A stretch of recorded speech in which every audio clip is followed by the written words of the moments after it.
بسم اللہ الرحمن الرحیم۔ صاحب جی کچھ مدد کر دو میرے چھوٹے بہن بھائی بھوکے ہیں۔ وہ 14 سالہ لڑکی تھی جو میری گاڑی کے آگے بھیک مانگ رہی تھی۔ کپڑوں سے اچھے گھرانے کی لگتی تھی اور بہت ہی حسین تھی۔ مجھ پر شیطان حاوی ہونے لگا۔ میں نے اسے کہا گاڑی میں بیٹھ جاؤ، پیسوں کے ساتھ کھانا بھی دلا دیتا ہوں۔ وہ معصوم خوشی سے گاڑی میں بیٹھ گئی۔ میں اسے ویران سڑک پر لے آیا جہاں کوئی نہیں تھا، پر وہ لڑکی گھبرا کر بولی صاحب جی رحم کرو، میرا اللہ دیکھ رہا ہے۔ پر میں نے اس کی ایک نہیں سنی اور پھر اسے اسی سڑک پر پھینک کر چلا گیا۔ کچھ روز بعد میری بیوی شہر سے روتی ہوئی آئی اور بولی 12 سال پہلے ہماری جو بچی اغوا ہوئی تھی وہ مل گئی، اور میں اپنے کمرے میں لیٹا آرام کر رہا تھا جب اچانک ہی مجھے چیخوں کی آواز سنائی دینے لگی۔ میرا دل بہت بری طرح سے گھبرا گیا۔ جب سے میری بیٹی گم ہوئی تھی تب سے میں چھوٹی چھوٹی بات پر اسی طرح سے ہی گھبرا جاتا تھا۔ جلدی سے اٹھا، ساتھ والے کمرے میں جا کر چیک کیا تو میری بیوی اونچی اونچی آواز میں چیخیں مار رہی تھی، اپنے بال زور زور سے کھینچ رہی تھی اور اپنے چہرے پر تھپڑ مار رہی تھی۔ قریب ہی میری ماں بیٹھی اسے روکنے کی کوشش میں ہلکان ہو رہی تھی۔ میں تیزی سے آگے بڑھا اور ان سے پوچھنے لگا کیا ہوا ہے؟ وہ غصے سے میری جانب دیکھتے ہوئے بولی ابھی تک تو اپنی بیٹی کو تلاش نہیں کر پایا؟ ارے تم کس طرح کے باپ ہو؟ دکھتا نہیں ہے تیری بیوی کی کیا حالت ہو گئی ہے؟ اپنی بیٹی کی یاد میں ہر وقت ہی روتی رہتی ہے۔ میں نے اماں کو کہا میں نے ہر طرح سے کوشش کر کے دیکھ لی ہے مگر وہ مجھے نہیں مل رہی۔ اب اس میں میرا کیا قصور ہے؟ یہ اللہ تعالیٰ کی طرف سے دیری ہے۔ جب اللہ تعالیٰ کا حکم ہوگا تو وہ مجھے ضرور مل جائے گی۔ میری ماں مجھے ڈانٹتے ہوئے کہنے لگی اس کے لیے اپنی نیت بھی صاف رکھنی پڑتی ہے اور اپنے کرتوت بھی ٹھیک کرنے پڑتے ہیں۔ کیا تم نے کبھی اپنے کرتوتوں پر غور کیا ہے کہ تم کتنے برے انسان ہو؟ تم سے محلے کی ساری عورتیں ہی گھبراتی ہیں۔ ارے کوئی بھی اس گھر میں آنا پسند نہیں کرتا، صرف اور صرف تمہاری وجہ سے۔ مجھے تو لگ رہا ہے کہ تم نے کسی عورت کے ساتھ زیادتی کی ہوگی اور اسی کی بد دعا ہمیں لگ گئی ہوگی۔ میں نے اماں کے ہاتھ جوڑے اور انہیں کہا بس کر جائیں، خدا کے لیے بس کر جائیں۔ پہلے ہی میری بیوی کی حالت ٹھیک نہیں ہے، آپ اس طرح کی باتیں کر کے ہم دونوں کو مزید پریشان کر رہی ہیں۔ وہ جو کچھ بھی تھا صرف ماضی تک ہی محدود تھا۔ میں نے توبہ کر لی ہے، اب میں کوئی بھی غلط کام نہیں کرتا اور نہ ہی کرنے کی جرت کرتا ہوں۔ میری ایک اور چھوٹی بیٹی ہے جس کا مجھے اچھی طرح سے خیال ہے۔ میں نے اپنی صفائی پیش کی مگر امی اس کے باوجود مشکوک نظروں سے میری جانب دیکھ رہی تھی۔ شاید وہ مجھ سے بہت اچھے طریقے سے واقف تھی اور انہیں پتا تھا کہ کچھ بھی ہو جائے میری فطرت نہیں بدلے گی۔ حقیقت بھی تو یہی تھی۔ اتنا عرصہ گزر چکا تھا شادی کو مگر میرا دل دوسری عورتوں کی جانب ابھی بھی ویسے کا ویسے ہی مائل ہوتا تھا جیسے شادی سے پہلے۔ میری بیوی مجھے دیکھ کر تیزی سے میری جانب بڑھی اور میرے قدموں میں گرتے ہوئے کہنے لگی خدا کے لیے ذیشان میری بیٹی کو واپس لے آؤ، میرا دم گھٹتا ہے، وہ بہت تکلیف میں ہے، اسے میری بہت ضرورت ہے۔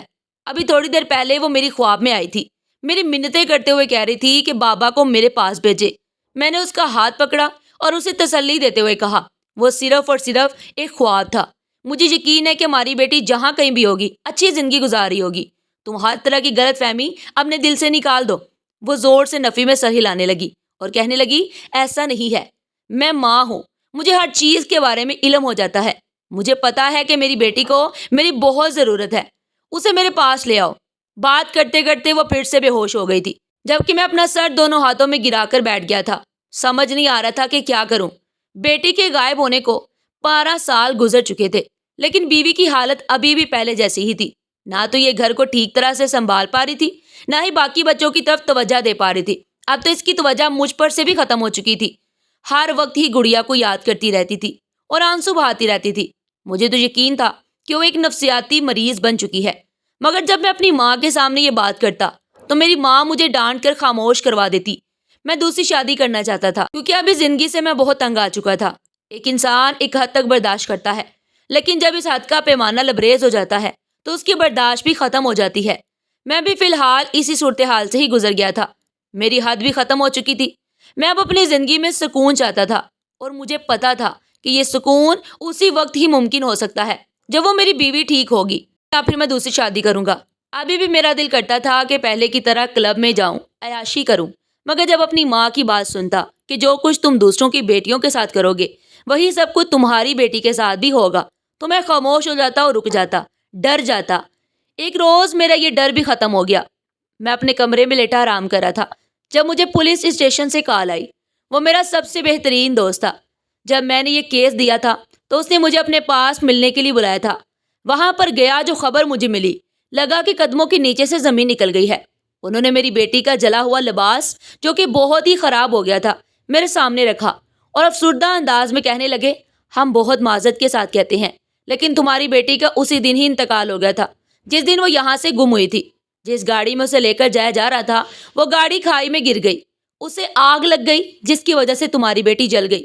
یہ کپڑے کا ایک ٹکڑا تھا جو وہاں پر موجود عورت نے اٹھا کر اپنے پاس رکھا تھا، اس امید سے کہ اگر کوئی اس لڑکی کو تلاش کرتا ہوا وہاں پر آئے گا تو وہ یہ ٹکڑا ان کے حوالے کر دے، اسے بتائے گی کہ اب وہ لڑکی نہیں رہی۔ میرا ذہن یہ ماننے کے لیے بالکل بھی تیار نہیں ہو رہا تھا۔ میں یہ بھی جانتا تھا کہ جب اپنی بیوی کو اس بارے میں بتاؤں گا تو وہ پاگل ہو جائے گی۔ ایک عجیب قسم کی کشمکش میں مبتلا ہو گیا تھا۔ گھر آ کر اپنی ماں کو بتایا تو وہ گہری سانس لیتے ہوئے کہنے لگی، نہ جانے کیوں مجھے لگتا ہے کہ یہ سب کچھ جھوٹ ہے، تمہاری بیٹی ابھی مری نہیں ہے، وہ زندہ ہے۔ میں نے اماں کے سامنے ہاتھ جوڑ دیے۔ میں نے کہا، اب تو ایک ثبوت مل گیا ہے اور گواہ بھی مل گئے ہیں، اب تو آپ مان لیں۔ دیکھیں یہ وہی لباس ہے جو اس نے اس دن پہن رکھا تھا۔ وہ مجھے ڈانٹتے ہوئے کہنے لگی کہ تم اتنے بیوقوف کیسے ہو سکتے ہو؟ کیا تمہیں لگتا ہے کہ 12 سال گزرنے کے بعد کپڑے کی حالت ابھی بھی ایسی ہو سکتی ہے؟ امی جان، کچھ بھی ہو سکتا ہے، آپ نے اس بات کو ماننا ہے مانے، اگر نہیں ماننا تو نہ مانے۔ میں اپنی بیٹی کی موت کو قبول کر چکا ہوں اور اس پر صبر بھی کر چکا ہوں۔ بہتر یہ ہے کہ آپ لوگ بھی صبر کر جائیں۔ ان سے سخت الفاظ میں بات کر کے میں اپنے کمرے میں چلا گیا تھا، مگر میری آنکھوں سے تیزی سے آنسو بہ رہے تھے۔ ان سب لوگوں کے سامنے میں بہادر بنتا تھا لیکن اندر سے میرا دل بہت کمزور تھا۔ میری بیٹی میری کل کائنات تھی، میرا سب کچھ تھی، جس سے میں نے بے تحاشا محبت کی تھی۔ اس کے میری زندگی میں آنے کے بعد ہی میں نے تمام گناہوں سے توبہ کی تھی اور وعدہ کیا تھا کہ کبھی بھی کسی عورت کے ساتھ زیادتی نہیں کروں گا۔ اسی کی وجہ سے تو میں نے گناہ کے کام چھوڑے تھے، مگر پھر وہ خود ہی میری زندگی سے چلی گئی، مجھے گناہوں کی دلدل میں دوبارہ سے چھوڑ کر۔ ایک جانب مجھے یہ خبر ملی تھی کہ میری بیٹی اس دنیا سے رخصت ہو گئی ہے اور دوسری جانب میرے دل میں دوبارہ سے گناہوں کی خواہش سر اٹھانے لگی تھی۔ جہاں تک میری سب سے چھوٹی بیٹی کا سوال تھا تو وہ صرف 1 سال کی تھی۔ میں نے یہ کہہ کر خود کو تسلی دے دی کہ فی الحال عورتوں کے ساتھ کھیلتا ہوں، بعد میں توبہ کر لوں گا۔ اب ویسے بھی میرے پاس کوئی بھی نہیں بچا جس سے قدرت انتقام لے سکے۔ میں دوبارہ سے کفریہ باتیں سوچنے لگا تھا، مجھ پر شیطان حاوی ہونے لگا تھا۔ میں اس بات کو نظر انداز کرنے لگا تھا کہ اللہ تعالیٰ کی لاٹھی بے آواز ہے۔ وہ رات سال کی سب سے کالی رات تھی۔ میں بیٹھا آفس کا کام کر رہا تھا کہ عجیب سی بے چینی تھی جو میرے اوپر جسم پر سوار ہو گئی تھی۔ سمجھ نہیں آ رہا تھا کہ کیا کروں۔ اپنی بیوی سے بات کرنے کی کوشش کی تو پھر وہ پھر سے روتے ہوئے گڑیا کا نام لینے لگے گی اور میرا ہاتھ پکڑتے ہوئے پاگلوں کی طرح کہنے لگے گی، وہ کیسے اس دنیا سے جا سکتی ہے؟ آپ نے کیسے اسے جانے دیا؟ آپ اتنے ظالم کیسے ہو سکتے ہیں؟ مجھے آپ سے شدید نفرت ہے۔ میں نے خواب میں دیکھا تھا کہ آپ اسے جان سے مارے تھے۔ آپ اتنے ظالم کیسے ہو سکتے ہیں؟ مجھے آپ سے شدید نفرت ہے۔ میں نے خواب میں دیکھا تھا کہ آپ اسے جان سے مارے تھے۔ ایک جھٹکے سے اپنے ہاتھ سے چھڑوایا اور غصے سے اس کے چہرے پر تھپڑ مارتے ہوئے کہا، بس بہت ہو گیا، اپنی فضول کی باتیں بند کرو۔ مجھ میں مزید جرت نہیں ہے کہ میں تمہاری یہ ڈرامے برداشت کر سکوں۔ اب اگر دوبارہ تمہاری آواز نکلی تو گلا دبا کر ہمیشہ ہمیشہ کے لیے سلا دوں گا۔ وہ بری طرح سے سہم گئی، پھر سے میرے پاؤں میں گر گئی اور روتے ہوئے کہنے لگی، خدا کے لیے آپ اپنی بیٹی کو تھپڑ نہ ماریے گا، خدا کے لیے آپ اس کے ساتھ زیادتی نہ کیجیے گا۔ وہ بہت چھوٹی ہے، بہت معصوم ہے، آپ سے بہت پیار کرتی ہے، آپ اس کی محبت کو نفرت میں تبدیل مت کیجیے گا۔ میں نے اسے کہا، کہیں تم پاگل تو نہیں ہو گئی؟ یہ کس طرح کی باتیں کر رہی ہو؟ میری بیٹی مر چکی ہے، اب وہ اس دنیا سے چلی گئی ہے، وہ کہاں سے واپس آ گئی؟ اور تم نے سوچ بھی کیسے لیا کہ میں اپنی بیٹی کے ساتھ کبھی اس طرح کی زیادتی کروں گا؟ تم واقعی پاگل ہو چکی ہو، کل ہی میں تمہیں پاگل خانے چھوڑ کے آؤں گا۔ اسے غصے سے دھتکارنے کے بعد میں باہر نکل آیا تھا اور دروازہ بھی لاک کر دیا تھا، جبکہ وہ زور زور سے دروازہ بجاتے ہوئے کہہ رہی تھی، خدا کے لیے میری بیٹی کو کچھ نہ کہیے گا، وہ بہت معصوم ہے، اسے اس کی معصومیت نہ چھینیے گا۔ امی جان باہر صحن میں ہی بیٹھی ہوئی تھی اور خونخوار نظروں سے میری جانب دیکھ رہی تھی۔ مجھے کہنے لگی، اسی وجہ سے ہی میں تمہیں گناہوں سے دور رہنے کی ترغیب کرتی تھی۔ میں تمہیں کہتی تھی نا کہ دوسروں کی ماں بیٹیوں کی عزت کیا کرو تاکہ تمہاری اپنی زندگی بھی سکون سے گزرے۔ دیکھو تم نے اپنی غلطیوں کی وجہ سے اپنی زندگی کو کتنا مشکل بنا لیا ہے۔ امی بس کر دیں، وہ ساری پرانی باتیں ہیں، میں ان سے کب کی توبہ کر چکا ہوں۔ تو پھر کل رات کو تم سمرین کے گھر میں کیا تلاش کرے تھے؟ اس بیچاری کو بیوہ ہوئے ابھی صرف 2 دن ہی گزرے ہیں، تم اس کے گھر کیوں گئے تھے؟ جہاں تک میں تمہاری فطرت کو جانتی ہوں، تمہیں کسی سے کوئی ہمدردی نہیں ہو سکتی، پھر اس کے گھر جانے کی کیا وجہ تھی؟ مجھے لگا کہ قدموں کے نیچے سے میری زمین نکل گئی ہے۔ یہ بات سچ تھی کہ میں سمرین کے گھر گیا تھا کیونکہ وہ بہت خوبصورت تھی۔ میں نے اسے پیشکش کی تھی کہ اگر وہ میری بات ماننے کے لیے تیار ہو جاتی ہے تو میں اسے 40,000 روپے دوں گا، مگر شاید وہ نیک اور معصوم عورت تھی اور روتے ہوئے میرے قدموں میں گر گئی اور میری منتیں کرتے ہوئے کہنے لگی، خدا کے لیے میرے ساتھ اتنا بڑا ظلم مت کیجیے گا، مجھے اس سب سے بہت خوف محسوس ہوتا ہے۔ میں نے اپنی پوری زندگی عزت کو بچا بچا کر گزار دی ہے، اب جبکہ میرا شوہر اس دنیا سے چلا گیا ہے اور میں عدت میں موجود ہوں تو مجھ سے اس طرح کا گناہ مت کروائیں۔ میں نے اس کی ایک بھی بات نہیں سنی اور اس کا بازو پکڑا اور دوبارہ سے اسے پیشکش کرتے ہوئے کہا کہ میں تمہیں 1,00,000 دینے کے لیے تیار ہوں، تم میری بات مان لو۔ میں تم سے وعدہ کرتا ہوں کہ تمہاری بیٹیوں کا بھی بہت خیال رکھوں گا، ان کی جانب غلط نگاہ اٹھا کر نہیں دیکھوں گا۔ میں اسے دھمکی دے رہا تھا، میں اسے یہ بتانے کی کوشش کر رہا تھا کہ اگر اس نے میری بات نہیں مانی تو اس کی بیٹیوں کو بھی خطرہ ہو سکتا ہے۔ وہ بے یقینی سے میرے چہرے کی جانب دیکھتے ہوئے کہنے لگی، آپ اس قدر ظالم کیسے ہو سکتے ہیں؟ آپ کو اللہ تعالیٰ کا ذرا بھی ڈر نہیں؟ آپ کسی بیوہ عورت کی بے بسی کے ساتھ کیسے کھیل سکتے ہیں؟ میں نے اسے کہا کہ یہ ڈرامے بند کرو، مجھے صاف الفاظ میں بتاؤ، کیا تم اپنی بیٹیوں کی زندگیاں بچانا چاہتی ہو یا پھر تم نے اپنی زندگی کو خطرے میں ڈالنا ہے؟ کیونکہ میں کسی صورت بھی ٹلنے والا نہیں ہوں۔ جب تک تم سے اپنا مطلب پورا نہیں کروں گا تب تک میں یہاں سے نہیں جاؤں گا۔ تم مجھے انکار بھی نہیں کر سکتی، کیونکہ اگر میں چاہوں تو یہیں پر سب محلے والوں کو اکٹھا کر کے تم پر الزام لگا کر تمہیں ذلیل کروا سکتا ہوں۔ میں نے اسے بری طرح سے ٹریپ کر لیا تھا۔ وہ روتی رہی، چیختی رہی، مگر میں نے اس کی ایک بھی بات نہیں سنی اور اس کو استعمال کر لیا۔ جب میں وہاں سے نکل رہا تھا تب وہ روتے ہوئے مجھے کہہ رہی تھی، میری خواہش ہے کہ تمہاری جو بیٹی غائب ہو گئی ہے وہ تمہیں مل جائے اور تم اس کے ساتھ ویسا ہی سلوک کرو جو سلوک تم نے میرے ساتھ کیا ہے۔ اس کی بات سن کر میں کہہ لگا کر ہنسنے لگا کہ اس کو تو مرے ہوئے کافی عرصہ گزر گیا ہے، وہ تو آرام سے جنت میں عیشی کر رہی ہوگی۔ تم اپنے بارے میں سوچو، اب خود کو مجھ سے کیسے بچاؤ گی، کیونکہ تم مجھے پسند آ گئی ہو اور اب تو میں یہاں چکر لگاتا رہوں گا۔ تکلیف سے اس نے اپنی آنکھیں بند کر لی تھی اور میں مسرور انداز میں وہاں سے نکل آیا تھا۔ اللہ تعالیٰ نے مجھے دولت سے نوازا تھا اور بے تحاشا دولت سے نوازا تھا، کسی دوسری چیز کی بھی کمی نہیں تھی۔ نام تھا، شہرت تھی، اپنی بڑی کمپنی تھی، مگر اس کے باوجود میرے پاس سکون نہیں تھا۔ ہر وقت ہی میں بے چین رہتا تھا، سمجھ نہیں آتی تھی کہ اس کی کیا وجہ ہے۔ اماں مجھے سمجھاتی بھی رہتی تھی کہ یہ بے چینی تمہارے گناہوں کی وجہ سے ہے، ایک دفعہ سچے دل سے توبہ کرو اور واپس اپنے رب کی طرف لوٹ جاؤ، وعدہ کرو کہ دوبارہ کبھی بھی کوئی غلط کام نہیں کرو گے، تمہاری بے چینی ختم ہو جائے گی اور تمہاری زندگی میں بھی سکون لکھ دیا جائے گا۔ اماں کی باتیں سن کر میں چڑ جاتا۔ دراصل میری ماں نے بھی اپنی جوانی گندگی میں ہی گزاری تھی اور اماں کی کوتاہیوں کا میں واحد گواہ تھا۔ یہی وجہ تھی کہ جب بھی اماں مجھے کچھ کہتی تو میں انہیں ماضی کا تانا دیتے ہوئے کہتا تھا کہ آپ نے بھی تو فلانے شخص کے ساتھ تعلقات قائم کیے تھے، میں نے کبھی آپ کو روکا؟ ہرگز نہیں، تو آپ کیوں مجھے روکتی ہیں؟ اماں کی آنکھوں میں آنسو آ جاتے تھے اور وہ بے بس ہو جاتی تھی، مگر ان دنوں میں نے کسی حد تک اپنی زبان پر قابو رکھا ہوا تھا، کیونکہ میری اماں کو بلڈ پریشر کا مسئلہ تھا اور ڈاکٹر نے کہا تھا کہ کوئی بھی بات ایسی نہ کرو جن سے ان کی جان کو خطرہ ہو جائے۔ یہی وجہ تھی کہ میں نے اپنے اوپر کنٹرول کیا ہوا تھا، کیونکہ جب بھی محلے میں میرے خلاف باتیں کی جاتی تھی تو میری ماں ہی ہوتی تھی جو میرا ساتھ دیتی تھی۔ مجھے اپنے ایک دوست سے ملنے کے لیے جانا تھا، اس نے مجھ سے وعدہ کیا تھا کہ وہ مجھے ایک کلب لے کر جائے گا۔ جب میں اس کے فلیٹ پر پہنچا تو وہ پہلے سے ہی وہاں موجود تھا، مجھے لے کر کمرے میں چلا گیا اور مسکراتے ہوئے کہنے لگا، اپریل فول۔ میں نے حیرانگی سے اس کے چہرے کی طرف دیکھتے ہوئے کہا کہ اس بات کا کیا مطلب ہے؟ آج 1 اپریل ہے اور بے وقوف بنانے کا دن ہے۔ مجھے کوئی انسان نہیں مل رہا تھا جسے میں بے وقوف بنا سکتا، سوچا کہ تمہیں ہی بنا لیتا ہوں۔ میرا بس نہیں چل رہا تھا کہ میں اس کا منہ نوچ ڈالوں۔ میں نے اسے گریبان سے پکڑا اور اسے جھٹکتے ہوئے کہا، تم جیسا گھٹیا انسان میں نے اپنی ساری زندگی میں نہیں دیکھا۔ تم نے میرے جذبات کے ساتھ ایک دفعہ پھر سے کھیلا ہے، میں تمہیں معاف نہیں کروں گا۔ میرا دماغ واقعی آؤٹ آف کنٹرول ہو گیا تھا، سمجھ نہیں آ رہا تھا کہ کیا کروں۔ وہ تھوڑا سا سنجیدہ ہو گیا اور میرے کندھے پر ہاتھ رکھ کر مجھے حوصلہ دیتے ہوئے کہنے لگا، دیکھ یار، کیا ہو گیا ہے؟ اتنا بڑا مذاق نہیں تھا جتنا سیریس تو ہو گیا ہے، اور اب ان لڑکیوں کے چکر سے نکل آؤ۔ اب تمہاری شادی ہو گئی ہے، تمہارے پاس اپنی بیوی موجود ہے، تم اس کے ساتھ وقت کیوں نہیں گزارتے؟ اس سے محبت کیوں نہیں کرتے؟ تمہاری تو ایک بیٹی بھی ہے، کم از کم اس کے بارے میں ہی سوچ لو کہ جب وہ بڑی ہوگی اور اگر اس کے ساتھ کوئی اس طرح کا سلوک کرے تو تم پر کیا بیتے گی۔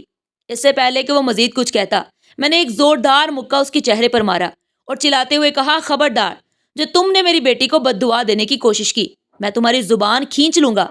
میں بد دعا نہیں دے رہا، بلکہ تمہیں حقیقت کے بارے میں بتا رہا ہوں۔ یہ دنیا مکافات عمل ہے. جو کچھ ہم دوسروں کے ساتھ کرتے ہیں وہی ہمارے ساتھ بھی ہوتا ہے. اگر اللہ تعالیٰ نے تجھے ابھی تک بے لگام چھوڑا ہوا ہے تو اللہ تعالیٰ چاہتے ہیں کہ تم ان سے توبہ کر لو. تم کیوں نہیں اس بات کو سمجھ رہے؟ کیوں اپنے ساتھ زیادتی کرنے پر تلے ہو؟ میرا سر بہت بری طرح سے چکرانے لگا تھا. یہی بات مجھ سے اس عورت نے بھی کہی تھی جس کے ساتھ میں نے کچھ دن پہلے زبردستی کی تھی. وہ بھی مجھے اللہ تعالیٰ کے واسطے ہی دے رہی تھی، مگر یوں لگتا تھا کہ جیسے میری بربادی کے دن شروع ہو گئے ہیں. اسی وجہ سے کسی کی نصیحت مجھ پر عمل ہی نہیں کرتی تھی. میرے دل پر کالک لگ چکی تھی. میں نے ہاتھ اٹھا کر اسے خاموش رہنے کا اشارہ کیا اور اسے کہا کہ جو کچھ ماضی میں نے اپنی آنکھوں کے سامنے دیکھا ہے اس کے بعد اس گناہ سے نکلنا میرے لیے مشکل ہی نہیں، ناممکن ہے. ضروری تو نہیں جو کچھ تمہاری ماں کے ساتھ ہوا ہے یا جو کچھ تمہارے ساتھ ہوا ہے اس کا حساب تم سب سے لیتے رہو. وہ تو ایک حادثہ تھا، ہاں، لیکن اس کے بعد اب میں خود پر قابو نہیں رکھ پا رہا تھا. اس کے بعد میرا ذہن شیطانی ہو گیا ہے. میں اپنے آپ کو روکنے کی ہر ممکن کوشش کرتا ہوں لیکن میں رک نہیں پاتا. ایک انجانی سی طاقت ہوتی ہے جو مجھے اس گناہ کی جانب دھکیل دیتی ہے. تھک کر اب صوفے پر بیٹھ چکا تھا. مجھ میں بحث کرنے کی بالکل بھی ہمت نہیں ہو چکی تھی. میں اپنے ماضی میں کھو گیا. وہ میری زندگی کا سب سے بدترین سال تھا جب میرے والد کا انتقال ہوا تھا. اپنے باپ سے میں بہت زیادہ پیار کرتا تھا. میرا باپ بھی مجھے بہت زیادہ چاہتا تھا. میری ہر خواہش منہ سے نکلنے سے پہلے ہی پوری ہو جاتی تھی. مجھے سب لوگوں میں ہی اہمیت نہیں دی جاتی تھی بلکہ پورے خاندان والوں کا لاڈلا تھا. بلکہ اس کے ساتھ ساتھ پورے علاقے میں بھی میرا نام تھا. میں سلجھا ہوا اور شریف لڑکا تھا. کبھی بھی کسی لڑکی کو تنگ نہیں کیا تھا اور نہ ہی کبھی کسی عورت کی جانب نظر اٹھا کر دیکھا تھا. ہمیشہ نگاہیں جھکا کر چلتا تھا. اس کی ایک وجہ یہ بھی تھی کہ میرا باپ امام مسجد تھا. ان کی خواہش تھی کہ میں بھی قرآن پاک حفظ کروں. جہاں تک میری ماں کا سوال تھا وہ بہت ہی ماڈرن تھی.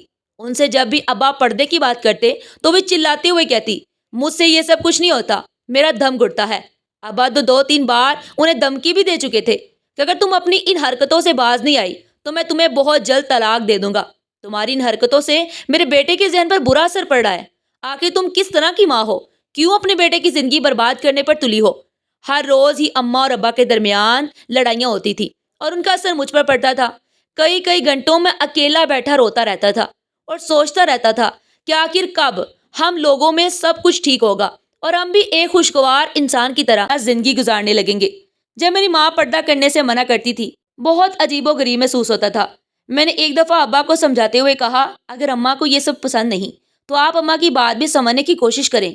ان کے لبوں پر ایک پھیکی سی مسکراہٹ پھیل گئی.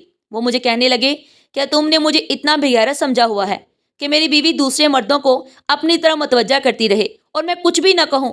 فی الحال میں صرف اور صرف تمہاری وجہ سے رکا ہوا ہوں. جس دن مجھے یہ پتا چل گیا کہ تم اب اپنی ماں کے بنا رہ سکتے ہو اسی دن ہی میں تمہاری ماں کو چھوڑ دوں گا. جب ابا نے مجھ سے یہ بات کی تھی تب میں صرف 7 سال کا تھا اور یہ بات تب کی تھی جب مجھے اپنی ماں کی ضرورت تھی. وہ میرے لیے اپنے ہاتھوں سے کھانا بناتی تھی، مجھے کھلاتی تھی، اس کے سوا میرا ہر طرح سے خیال رکھتی تھی، مجھے پیار بھی کرتی تھی. ایک بچے کے لیے یہی سب کچھ کافی ہوتا ہے لیکن ایک مرد کے لیے اپنی بیوی کا وفادار ہونا سب سے زیادہ ضروری ہوتا ہے.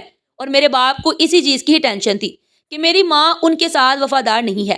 جب میرے باپ کا انتقال ہوا تو میری ماں مجھے سینے سے لگائے پھوٹ پھوٹ کر رو رہی تھی اور باپ کا نام لے لے کر دہائیاں دے رہی تھی. مجھے لگ رہا تھا کہ اماں کو بہت بڑا صدمہ پہنچا ہے. لیکن اس رات جب میں نے اپنی ماں کے کمرے سے ایک انجان مرد کو نکلتے ہوئے دیکھا مجھے لگا کہ میرے قدموں کے نیچے سے زمین نکل گئی ہے. ابا کی موت کو بھی 24 گھنٹے مکمل نہیں ہوئے تھے اور میری ماں اس کام میں ملوث ہو چکی تھی. میرا دل کر رہا تھا کہ زمین پھٹے اور میں اس میں سما جاؤں. آج سے پہلے مجھے اس قدر شرمندگی کا احساس پہلے کبھی نہیں ہوا. میں نے جب اماں سے اس بارے میں سوال کیا تو وہ روتے ہوئے کہنے لگی، تم مجھ پر اتنا بڑا الزام کیسے لگا سکتے ہو؟ مجھے تو پتا بھی نہیں کہ وہ شخص کون تھا. وہ اچانک ہی میرے کمرے میں آ گیا تھا مگر میں نے اسے بھگا دیا. تب تو اماں نے باتیں کر کے مجھے خاموش کروا دیا اور میں بھی چپ ہو گیا. لیکن جیسے جیسے وقت گزرتا گیا میں بڑا ہوتا گیا. مجھے اندازہ ہوتا گیا کہ میرا باپ جو بھی کہتا تھا بالکل ٹھیک ہی کہتا تھا اور تب میں انہیں شدت سے اس خواہش کا اظہار کیا تھا کہ کاش ابا میری ماں کو طلاق دے دیتا تو آج اس طرح کا دن نہ دیکھنا پڑتا. میں نے 2-3 دفعہ گھر سے بھاگنے کی بھی کوشش کی تھی لیکن زمانے کی ٹھوکروں سے گھبرا کر دوبارہ سے واپس گھر لوٹ آیا تھا. میری ماں اب جسم فروشی کا کام کرنے لگی تھی. جب میں نے وجہ پوچھی تو مجھے کہنے لگی، اگر میں یہ کام نہیں کروں گی تو ہمیں کھلائے گا کون؟ پیٹ پالنے کے لیے سب کچھ ضروری ہے. جب گھر سے اتنا گندا ماحول مل رہا تھا تو میرا دماغ بھی اب اس گندگی کی طرف مائل ہونے لگا تھا. میری دوستی ان لوگوں سے ہونے لگی تھی جو لڑکیوں کی بالکل بھی عزت نہیں کرتے تھے، جو لڑکیوں کو صرف اور صرف ایک کھلونا سمجھتے تھے۔ انہوں نے مجھے بھی اس کام پر لگا دیا۔ میں بہت خوبصورت تھا، سب سے بڑھ کر یہ کہ میں بہت زیادہ اٹریکٹیو تھا۔ جو بھی لڑکی میری جانب دیکھتی تھی وہ دیکھتی ہی چلی جاتی تھی، اور اسی چیز کا ہی میں ناجائز فائدہ اٹھا رہا تھا۔ پہلے میں لڑکیوں سے بہانہ کر کے ان سے دوستی کرتا تھا، انہیں استعمال کرتا تھا اور پھر پھینک دیتا تھا۔ مجھے یہ سب کرتے ہوئے بہت مزہ آنے لگا تھا۔ کبھی کبھار مجھے ڈر محسوس ہوتا کہ پتہ نہیں مجھے کیسی بیوی ملے گی۔ اگر مجھے بھی ایک گندی بیوی ملی پھر میں کیا کروں گا؟ مگر جب دوبارہ سے کوئی حسین لڑکی دکھائی دیتی تھی تو میں اپنے اس خوف کو پھر سے نظر انداز کر دیتا تھا اور اسی گناہ کی طرف متوجہ ہو جاتا تھا۔ دراصل میں دل کالا ہو چکا تھا۔ اگر میں کوئی نیکی بھی کرتا تھا کوئی فرق نہیں پڑتا تھا، کیونکہ تاریکی اس حالت تک پورے دل کو اپنی لپیٹ میں لے چکی تھی کہ ایک چھوٹی سی نیکی کا گناہوں کے ڈھیر کے سامنے کوئی کام نہیں بنتا تھا۔ میں اگر 2 دن توبہ بھی کرتا تھا تو تیسرے دن پھر سے گناہوں کی طرف مائل ہو جاتا تھا۔ اسی دوران میں نے ایک اور بڑی تبدیلی محسوس کی تھی، اور وہ یہ تھی کہ یہ میری ماں اب توبہ کر چکی تھی۔ وہ راتوں کو بیٹھ کر روتی رہتی تھی، اپنے گناہوں کی معافی مانگتی رہتی تھی۔ مجھے یہ سب کچھ ڈرامہ لگتا تھا، اماں کا مذاق بناتا تھا تو وہ تڑپ کر کہتی تھی، تم کچھ بھی کہو، مجھے تمہاری ان باتوں سے برا محسوس نہیں ہوتا، کیونکہ تمہاری گندی تربیت میں نے ہی کی ہے، اور میں اس پر اپنے رب کے سامنے بہت زیادہ شرمندہ ہوں۔ مجھے سمجھ نہیں آ رہی کہ میں کیسے تمہیں سدھاروں۔ اور تب ان کی باتیں سن کر میں نفرت امیز لہجے میں کہتا کہ اب آپ مجھے کبھی بھی نہیں سدھار سکتی، کیونکہ جو سدھرنے کا وقت تھا وہ نکل چکا ہے۔ اگر اس وقت آپ ابا کی بات مان لیتی اور گناہوں کی طرف مائل نہ ہوتی تو شاید آج آپ کو یہ دن نہ دیکھنا پڑتا۔ میں نے سارا الزام ان پر لگا دیا تھا کہ میں ایک پرسکون اور پاک زندگی گزارا تھا جو آپ سے دیکھا نہیں گیا، اور آپ نے مجھے بھی اسی دلدل میں گھسیٹ لیا جس میں آپ پھنسی ہوئی تھی۔ اب آپ تو اس میں سے نکل گئی ہیں، لیکن میں وہی کا وہی ہوں۔ بعض اوقات تو میری راتیں آنسوؤں میں بھیگی ہوئی گزر جاتی تھی، مگر جب اگلی صبح میں سو کر اٹھتا تھا تو شیطان مجھ پر دوبارہ سے حاوی ہو جاتا تھا، اور میں اپنی راتوں کو بھی نظر انداز کر دیتا تھا۔ دن رات تیزی سے گزرتے جا رہے تھے۔ ایک لمبے عرصے تک میں اس خوف سے شادی نہیں کر رہا تھا کہ اگر مجھے میری بیوی میرے جیسی مل گئی تو میں کیا کروں گا۔ اماں نے بڑی مشکل سے ایک لڑکی تلاش کی تھی۔ خدا کا شکر تھا کہ وہ پاک دامن اور نیک تھی۔ اماں نے مجھے کہا کہ ابھی خدا سے معافی مانگو اور وعدہ کرو کہ دوبارہ کبھی بھی کسی اور عورت کے پاس نہیں جاؤ گے۔ اللہ تعالیٰ کا تم پر بہت بڑا احسان ہے جو اللہ نے تمہیں پارسا بیوی دی ہے، ورنہ جیسے تمہارے حالات ہیں تمہیں کبھی بھی ایسی بیوی نہیں ملنی چاہیے تھی۔ لیکن اماں شاید بھول گئی تھی کہ آزمائش صرف یہ نہیں ہوتی کہ آپ کی بیوی بد کردار ہے، بلکہ وہ آپ کو ذہنی سکون دے سکتی ہے یا نہیں، یہ بھی ایک بہت بڑی آزمائش ہوتی ہے۔ میری بیوی بہت زیادہ سینسیٹیو تھی، چھوٹی چھوٹی بات پر پریشان ہو جاتی تھی اور پھر اس پر بہت بڑا ہنگامہ بنا لیتی تھی۔ جب سے وہ میری زندگی میں آئی تھی تب سے سکون تو جیسے ختم ہی ہو گیا تھا۔ ہر وقت ہی میرے سر پر سوار کھڑی بولتی رہتی تھی۔ اس سب سے میں بہت زیادہ تنگ آ چکا تھا۔ جب اپنی ماں کے پاس جا کر شکایت لگاتا تو وہ مجھے یہی کہتی تھی کہ وہ پاک ہے، صاف ہے، تمہیں اور کیا چاہیے؟ ایک نظر خود پر ڈالو اور دوسری نظر اس پر ڈالو کہ تمہیں ویسی بیوی ملنی چاہیے تھی۔ میں اپنی امی کو کیا بتاتا کہ وہ ایک پاگل اور نفسیاتی عورت ہے جس نے مجھے بھی پاگل بنا دیا ہے۔ روز رات کو باتیں سمجھا کر میں سوتا تھا، لیکن جب صبح سو کر اٹھتا تھا تو اس کی سوئی ایک ہی جگہ پر اٹکی ہوئی ہوتی تھی۔ ایک نئے سرے سے بحث شروع ہو جاتی تھی۔ روز لڑائیاں ہوتی تھی، کبھی میں اس پر ہاتھ اٹھاتا تھا اور کبھی چیختا چلاتا تھا۔ بعد میں مجھے شرمندگی بھی ہوتی تھی، لیکن وہ اسی کے ہی لائق تھی۔ ایک روز میں اپنے دوست کے پاس گیا اور اسے کہنے لگا کہ میری زندگی میں سکون نہیں ہے، تو وہ مجھے کہنے لگا تم دوسروں کا ذہنی سکون برباد کرنا چھوڑ دو، تمہاری زندگی میں خود بخود ہی سکون آ جائے گا۔ میں نے حیرت سے اس کے چہرے کی جانب دیکھتے ہوئے کہا، تمہاری اس بات کا کیا مطلب ہے؟ مطلب صاف ہے، جب تم دوسروں کی عورتوں کو ٹینشن دینا چھوڑ دو گے تو تمہاری عورت بھی تمہیں ٹینشن نہیں دے گی۔ سب لوگوں کی باتیں سن کر میں جھنجھلا جاتا تھا۔ میں یہ بھی جانتا تھا کہ وہ جو کچھ بھی کہتے ہیں بالکل ٹھیک کہتے ہیں، مگر میں اپنی فطرت کا کیا کرتا جسے بدلنا میرے لیے اب ناممکن بن گیا تھا۔ کافی دیر تک میں اپنے دوست کے پاس بیٹھا رہا اور وہ مجھے نصیحتیں کرتا رہا جو میرے سر کے اوپر سے گزر رہی تھی، کیونکہ کرنی میں نے اپنی ہی تھی۔ بیٹی میری مر چکی تھی، بیوی میری پاگل ہو چکی تھی، اور جو سب سے چھوٹی بیٹی تھی وہ صرف 1 سال کی تھی۔ جہاں تک ماں کا سوال تھا تو ماں میری نیک بن گئی تھی۔ میں نے دل ہی دل میں یہی سوچا کہ اب میرا کوئی کچھ بھی نہیں بگاڑ سکتا۔ اگر مکافاتی عمل ہوا بھی تو وہ کافی سالوں کے بعد ہوگا، تب تک میں دوبارہ سے توبہ کر لوں گا۔ میں نے بھی ایک ڈرامہ لگا لیا، جب بھی کوئی گناہ کرتا تھا اس کے بعد وقتی توبہ کر لیتا تھا۔ میں اپنی خوشیوں کے ساتھ خود ہی کھیل رہا تھا۔ دوست سے باتیں کرنے کے بعد میں فارغ ہوا۔ وہاں سے نکلا، رات کافی زیادہ ہو چکی تھی۔ میں سگنل پر کھڑا تھا کہ اچانک ہی ایک لڑکی بھاگتی ہوئی میرے پاس آئی۔ صاحب جی، یہ گجرے لے لو۔ مجھے تھوڑے سے پیسے دے دو، میرے بہن بھائی صبح سے بھوکے ہیں، میں نے ان کے لیے کھانا لے کر جانا ہے۔ وہ بہت ہی پیاری اور معصوم بچی تھی، اس کی آنکھیں نیلے رنگ کی تھی اور چہرہ چاند کی چمکتی ہوئی چاندنی جیسا تھا۔ چند لمحوں کے لیے تو میں اس کو دیکھتا رہا۔ اس وقت ویسے بھی مجھ پر شیطان حاوی ہو گیا تھا اور میں نے کسی طرح سے اپنے مقصد کو پورا کرنا تھا۔ اس کے لیے مجھے بھی ایک عورت کی ہی تلاش تھی جو کہ مجھے مل گئی تھی۔ بلا شبہ وہ ایک چھوٹی سی معصوم بچی تھی، مگر اس کے باوجود میرا دل اس کی طرف مائل ہو رہا تھا۔ میں کافی دیر تک خاموشی سے اس کے چہرے کی طرف دیکھتا رہا۔ وہ میری آنکھوں کے سامنے ہاتھ ہلاتے ہوئے کہنے لگی، صاحب جی تھوڑا جلدی کرو، میری ماں میرا انتظار کر رہی ہوگی، بہن بھائی بھی بھوکے بیٹھے ہوئے ہیں، انہیں مجھ سے بہت امیدیں ہیں، میں ان کی امیدیں نہیں توڑنا چاہتی۔ اس کے لہجے میں تکلیف تھی اور ڈر چھپا ہوا تھا جو میں اچھی طرح سے نوٹ کر رہا تھا۔ اگر میں چاہتا تو اس کی مدد کر دیتا اور خاموشی سے وہاں سے چلا جاتا، مگر میں نے بھی تو اپنا مقصد پورا کرنا تھا۔ آج تک بنا کسی فائدے کے میں نے کسی کا بھی ساتھ نہیں دیا تھا، چاہے وہ ایک چھوٹا سا بچہ ہو یا کوئی بوڑھا انسان ہو۔ میں ہمیشہ ہی اپنا مطلب نکلواتا تھا اور اس لڑکی سے تو میرا بہت بڑا مطلب تھا۔ میں نے اسے کہا کہ میں تمہاری مدد کرنے کے لیے تیار ہوں، پہلے آؤ میرے پاس گاڑی میں بیٹھو، تمہیں پیسے بھی دوں گا اور کھانا بھی کھلاؤں گا، اس کے بعد تم اپنے بھائیوں کے لیے بھی کھانا لے کر چلی جانا۔ وہ مشکوک نظروں سے میرے چہرے کی جانب دیکھنے لگی اور مجھے کہنے لگی، صاحب جی میں تم پر کیسے اعتبار کر سکتی ہوں؟ میری ماں نے مجھے منع کیا ہوا ہے کہ جب بھی کوئی تمہیں گاڑی میں بیٹھنے کے لیے کہے تو منع کر دو، میں تمہارے ساتھ گاڑی میں نہیں بیٹھ سکتی۔ میں نے اس پر غصے سے چلاتے ہوئے کہا، کیا تم نے مجھے ایک غلط انسان سمجھا ہوا ہے؟ یہاں پر میں تمہاری مدد کر رہا ہوں اور تم مجھ پر الزام لگا رہی ہو۔ میں سوچ رہا تھا کہ تمہیں 5,000 دے دوں گا، اپنے بہن بھائیوں کے لیے ان کی مرضی کی چیزیں لے کر چلی جانا، لیکن اگر تمہیں پیسے نہیں چاہیے تو کوئی بات نہیں۔ میری بات سن کر وہ تیزی سے نفی میں سر ہلاتے ہوئے کہنے لگی، ارے نہیں صاحب جی، ایسی بات نہیں ہے، مجھے پیسے چاہیے لیکن مجھے ڈر لگ رہا ہے۔ جب بھی اماں مجھے نصیحت کرتی ہے، اگر وہ نصیحت میں نہیں مانتی تو مجھے نقصان اٹھانا پڑتا ہے۔ مجھے ڈر ہے کہ اس دفعہ میں کسی مسئلے میں نہ پھنس جاؤں۔ وہ لڑکی بہت ہی سمجھدار معلوم ہو رہی تھی اور سلجھی ہوئی بھی تھی۔ مجھے غصہ اور زیادہ پیار آنے لگا۔ میں نے اسے کہا کہ تمہیں مجھ سے ڈرنے کی ضرورت نہیں ہے، میں تمہارے بابا جیسا ہوں، چلو آؤ میرے ساتھ گاڑی میں بیٹھو، تمہیں ایک بہت ہی زبردست جگہ پر جا کر کھانا کھلاؤں گا۔ کافی دیر تک وہ گہری سوچ میں ہی ڈوبی رہی اور میں بھی گاڑی وہیں پر کھڑا کر کے اس کے چہرے کی جانب دیکھتا رہا۔ وہ کوئی سمجھدار عورت نہیں تھی جو میری چالاکی سمجھ جاتی، وہ تو ایک نادان سی لڑکی ہی معلوم ہوتی تھی۔ تھوڑی ہی دیر کے بعد وہ میرے ساتھ جانے کے لیے تیار ہو جائے گی۔ میں اسے اور بھی بہت سی لالچ دینے لگا تھا اور اسے چھوٹی چھوٹی باتیں کر رہا تھا اور اسے پوچھ رہا تھا کہ کیا تمہیں اسکول جانے کا شوق ہے؟